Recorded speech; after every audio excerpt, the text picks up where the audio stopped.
جارێکتر سڵاوتان لێبێ ئازیزان گەڕێنەوە بۆ تاواکردنی ئەم بەرنامەی چاوپێکەوتن لەگەڵ بەڕێز ئەمینداری گشتی یەکگرتووی ئیسلامی کوردستان بەڕێز محەممەد فەرج.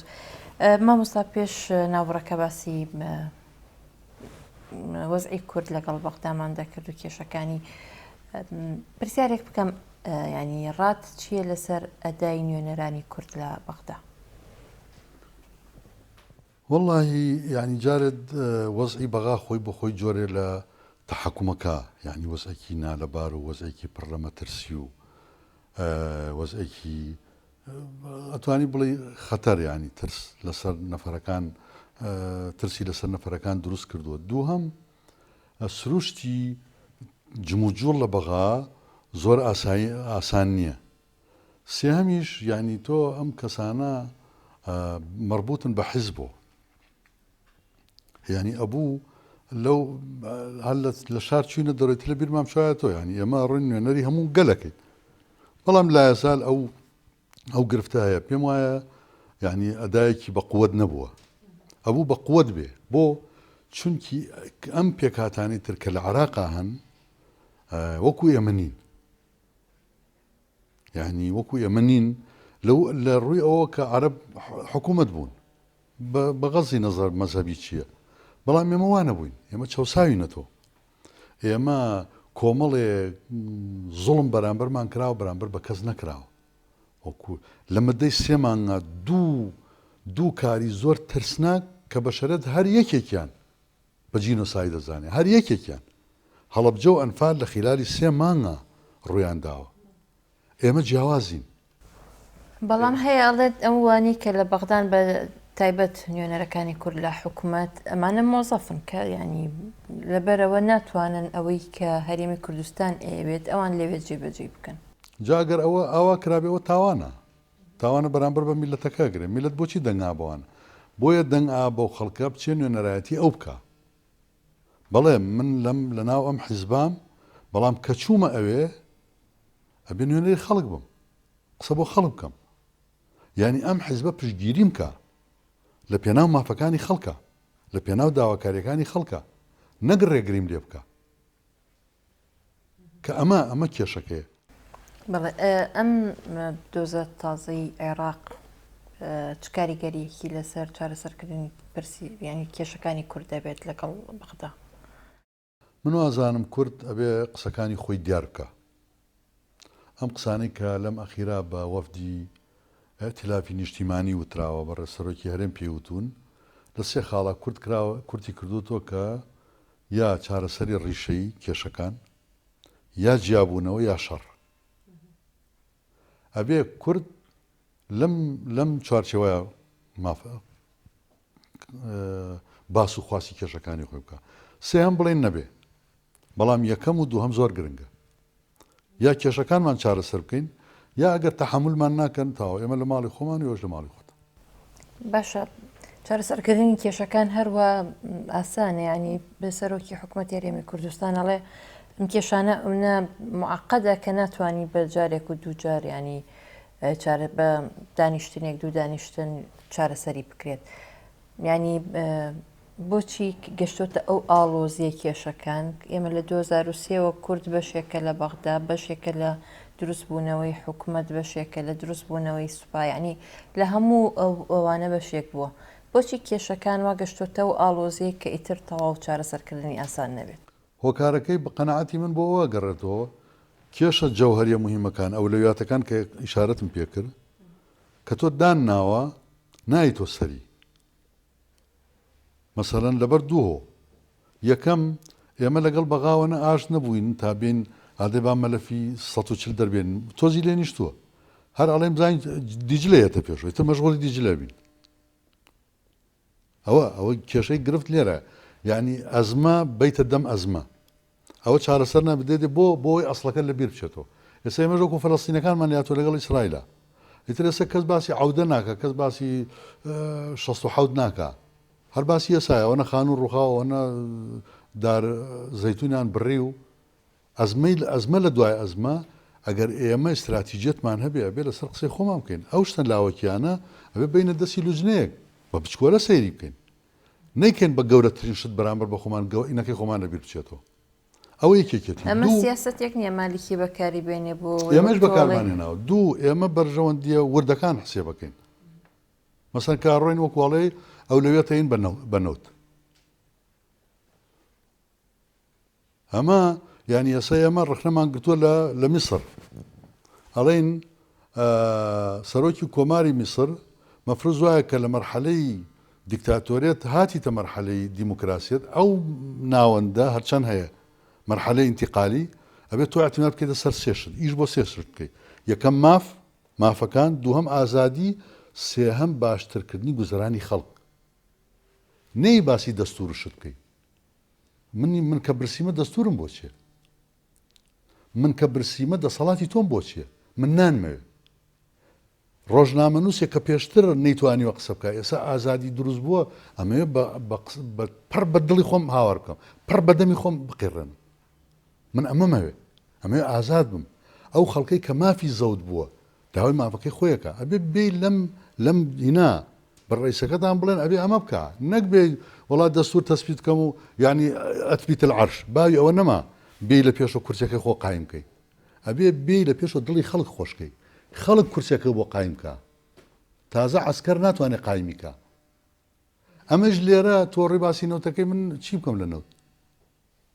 ئێمە گوزەرانمانەوێ ئەمە ئازادیمانەوێ ئەمە مافەکانمانەوێ تۆ ێستا ئێمە هەر ڕۆژێ باسی ئەنفال و هێنا مەرگەساتی وابینی ئەمە لەکوێ ئەمە لە ئەفریقایە ئەمە کوێ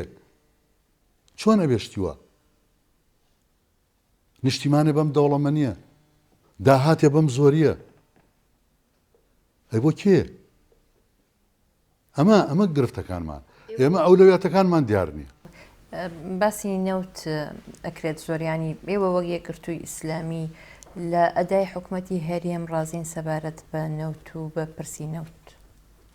ئێمە قسەی ئێمە بریتە لەو قسەی کە جمهورێکە خەڵکی کوردستانێکە ئێمە مکەلەفین بە گەیاندن و شیکردنەوەی هەم خواست هەم ڕخنەکانی خەڵک چونکی ئەگەر ئێمە ڕخنە بگرین ئەبێتە جۆرێ لە سراع و جۆرێ لە ڕخنانی کە پێتان ئەڵەن خەڵک ئەوەی کە ئێوە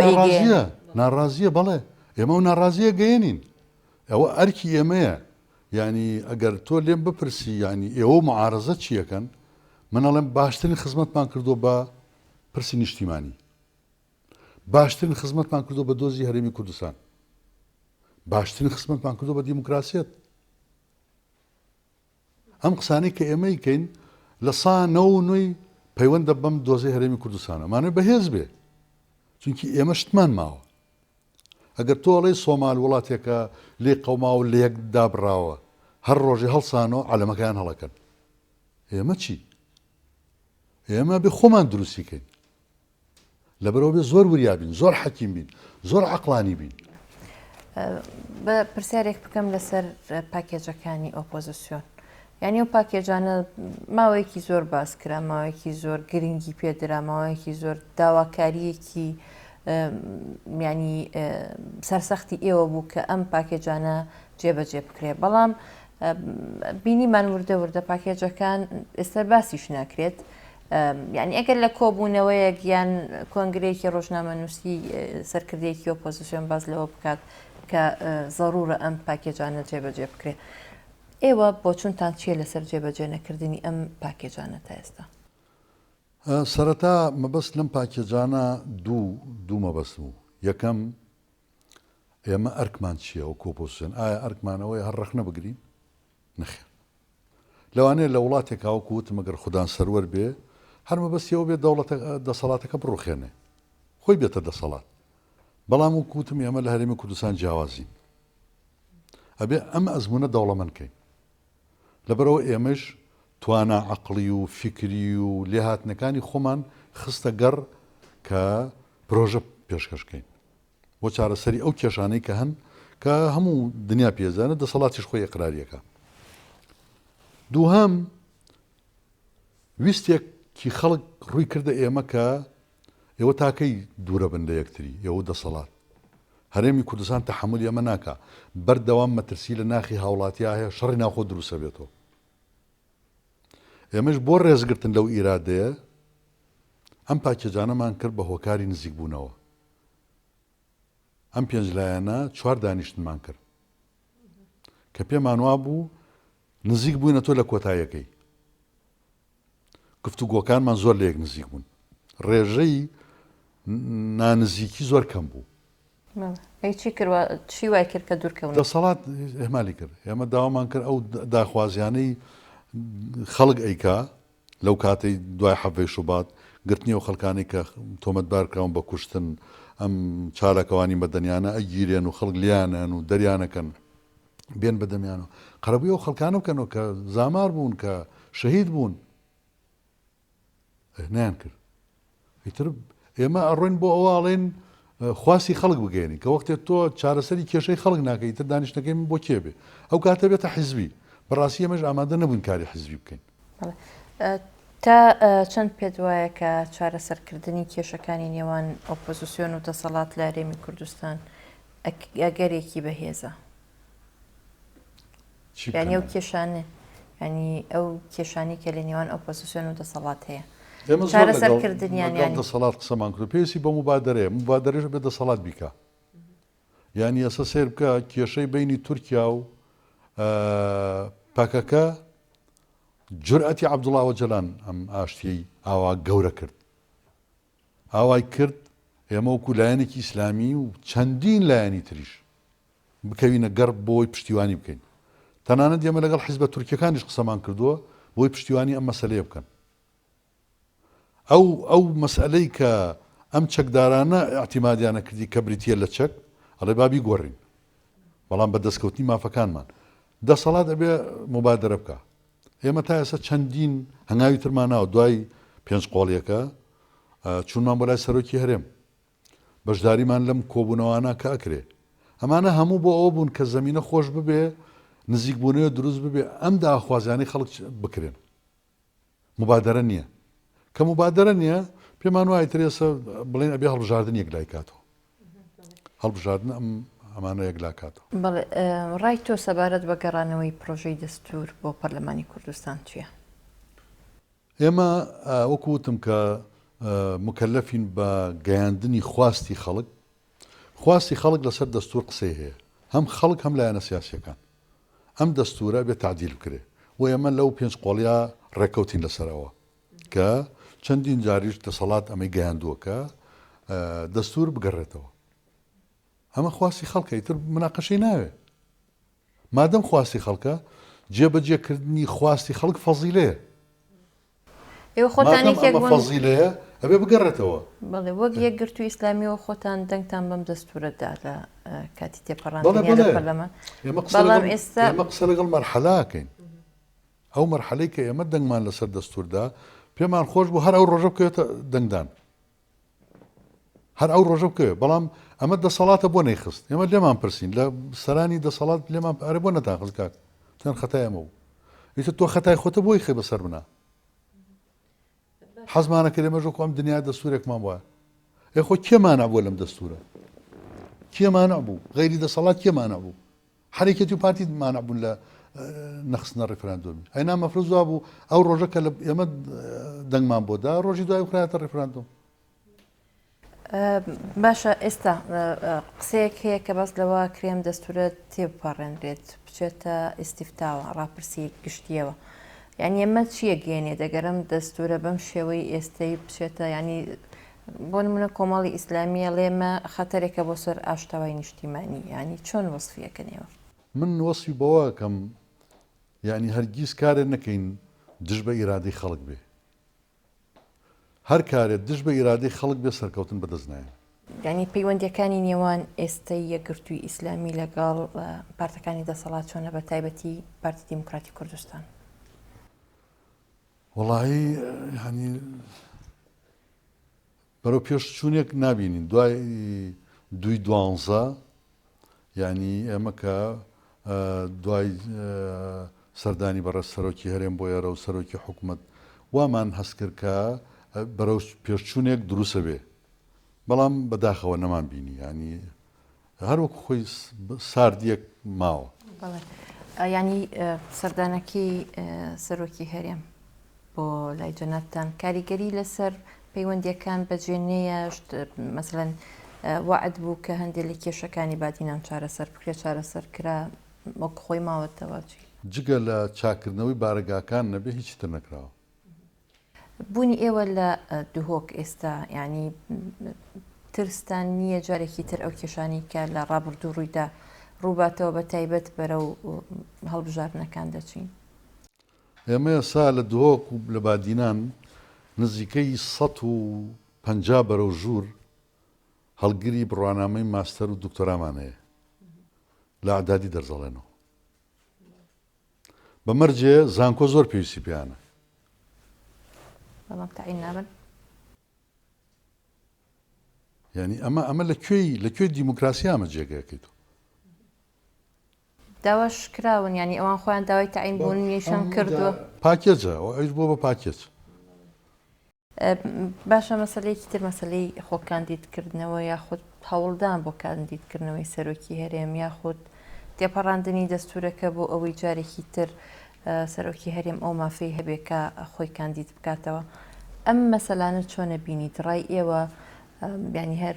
ئەو ڕایەیە کە هەموو ئۆپۆزیسیۆن پێکەوە دژی ئەم مەسلەیەن یاخود ڕایەکی تایبەتتان هەیە و دوولایەنەکەی تری ئۆپۆزیسیۆنی پێ ڕازی ئێمە هەرسێ لایەن بەیەکەوە قسەمان کردووە ئێمە دژ بەم مەسەلانەوەکو دژایەتی هەرگیز ئێمە دژایەتی هیچ کەسێک ناکەین و دژایەتی هیچ لایەنێکیش ناکەین. ئێمە لایەنگری یاساین. ئەم مەسەلەیە ئێمە لە چوارچەوەی یاسا وەڵاممان داوەتەوە. لە ڕووی یاسایی و ئێمە قسەی خۆمان لەسەر کردووە کە ئەمە لە ڕووی یاساییەوە ناگونجێ. نا ئەوە ئەمە دژایەتی بکەین نەخێر. ئەوە لە سیاسەتە ئەمە شتێکی هەڵەیە بە تایبەتی لە ناو نیشتیمانێکە کە هەمومان پێکاتەکەینی. ئێمە لە ڕووی یاسا سەروەری و قسەمان لەسەر مەسەلەیە کردو. تۆ لە منە پرسیڵێ ئەویشە ئەبێت یاسایی ئێمە کۆمەڵە پسپۆڕی یاساییمان کۆ کردەوەتیان لە ڕووی یاساییەوە نابێت. ئێستا لای خۆش لایەنە سیاسەکانیش ئەماڵێن دەسەڵاتی هەندێک لە بەشێکی دەسەڵات ئەماڵێ کەوابوو ئەمە بیخەنە چوارچەوەی یاسا.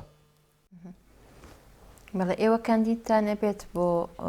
سەرۆکایەتی هەرێم تا ئێستا قسەمان لەسەرم بابەتە نەکردووە. مامۆستا سەلاحەدین بەدین زۆر جار ینی باسیەوە کرێت کە ڕەنگە کاندیدێکی بەهێز بێ ئەگەر خۆی کاندید بک پشگیریەکەن. خۆ پاڵاوتن لە دەستورە مافی هەر هاوڵاتیەکە و مەرجانەی تیا بێ مامۆستا سەلاحەدین وەکو هەر تاکێک لەم کۆمەلگایە. بەڵام ئێمەکو یەکگرتووی ئیسلامی کوردستان و کوتم هێشتا ئەم باسەمان تاوتێ نەکردو بە جددی چونکی جارە نازانین چۆنە ئەکرێ ناکرێ دواخرێ پێشەخرێ. بڵێ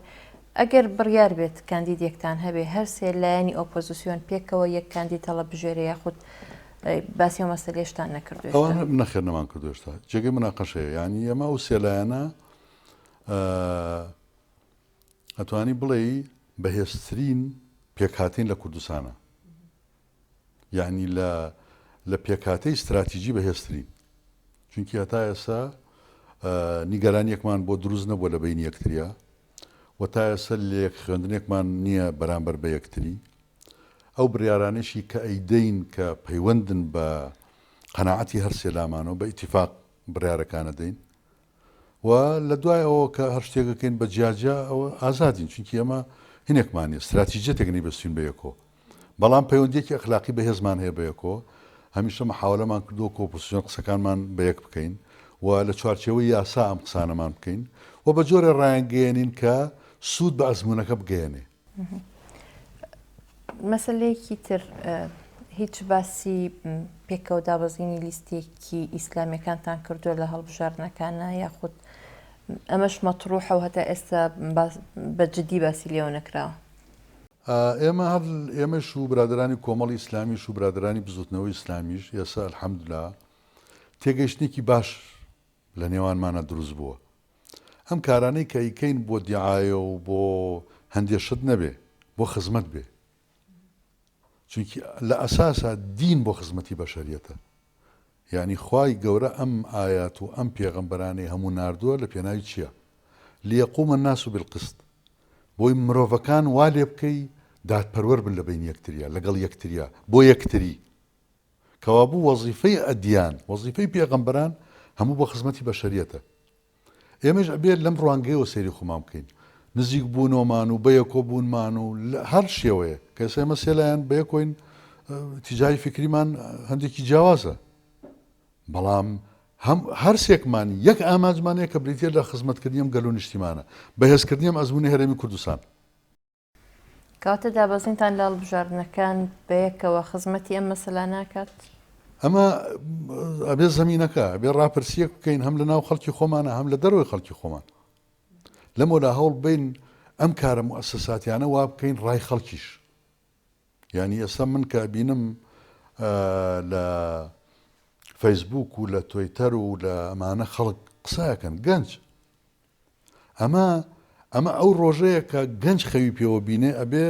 هەموو جارێوترێ با لاوەکانیش بەشدار بن لە سڵی قەرارە پێشتر ئاسان نەبوو چۆن نتوانێت بێت ئەم ژوورە بەس ئێستا توانێت بێت لە ڕێگەی فەیسبوکەوە توانێت بێت بەڵام هەر ئەوەنەیە من داوام هەیە لەو گەنج و لاوانە یعنی خۆیان پێ بگەێنن خۆیان نایەنە دەست میزاج و تۆمەت بارکردوانە خۆیان پێ بگەێنن لێەوە کەم کەم قیاداتی گەنجیش دروست ببێ ئەمە حاڵەتێکی چی بۆ ئێمە دروستەکە ئەمەی کە پێشتر بەخەو ئەبوو ێستا بێتە واقع باشە مامۆستا ئەگەر لیستێکی ئیسلامی هەموو ینی بەرەیەکی ئیسلامی لە لیستێکا کۆ بێتەوە و دروست ببێت کاریگەری پۆزیتیڤی نابێت لەسەر کۆکردنەوەی دەنگەکان و ینی پەرش و بڵاو نەبێ و دەنگانە وڵای تر ئێستا لە دیراسی ئەوان بەڕاستی هەر سێلایەنەکەمان لە دیراسی ئەوان وەکوتم ئەبێ ئێمە کارێ بکەین سوود بەم گەل و نیشتیمان و ئەزمونە بگەێنێ ئەمە مەسەلەیەکی مهمە ینی بۆوە نەڵێن وڵا با ئەم انتخاباتە پێش خینە ئەمەیان دوا خین لەبەرەوە من زەرمە نا ئەمە گەل قازانجی لەکوایە زەرری لەکوایە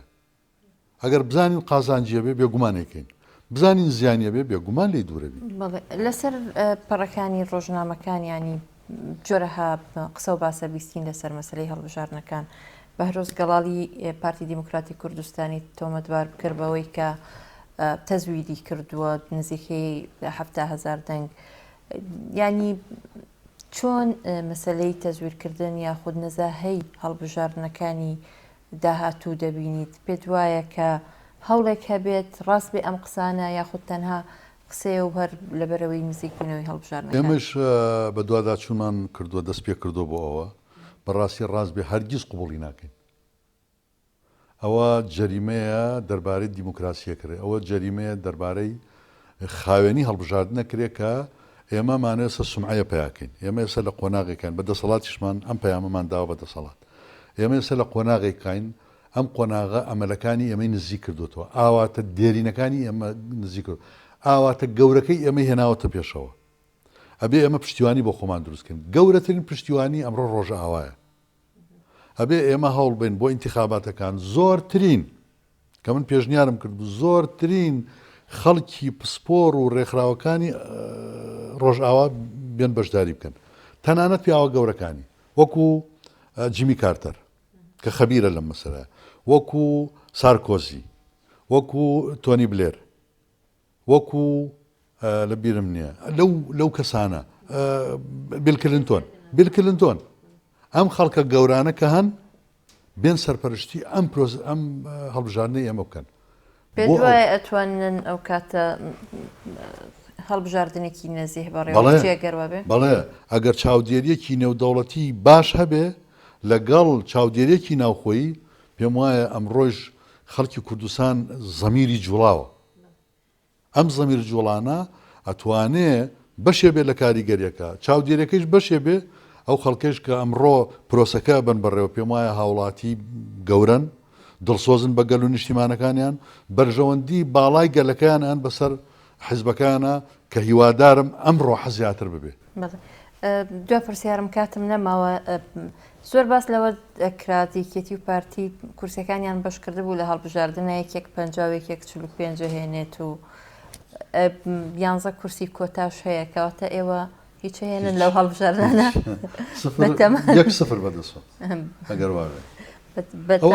ئەوە خەڵکە بڕیارە ئێمە شتێکە لە دەستی خەڵکایە هەر بێنەوە بە دەستی خۆیەوە ئێمە تەکەهونات نەکەین لە ئازادی خەڵکە لە دەسەڵاتی خەڵکە ئەوە خەڵکی کوردستانن ئەو ژمارانە دیارەکەن کە هیوادارم بە ڕۆحێکی خاوێن بە ڕۆحێکی نیشتیمان پەروەرانە بەڕۆحێ لە بەرژەوەندی ئەم ئەزمونەی هەرێمی کوردستانە هەموو بێنە سەر سندوقەکانی دەنگدان و ناخ و زەمیری خۆیان مرتاحکەن. زۆر سوپاس دەکەم، سوپاس بۆ بەخشینی ئەم کاتە بە NRT.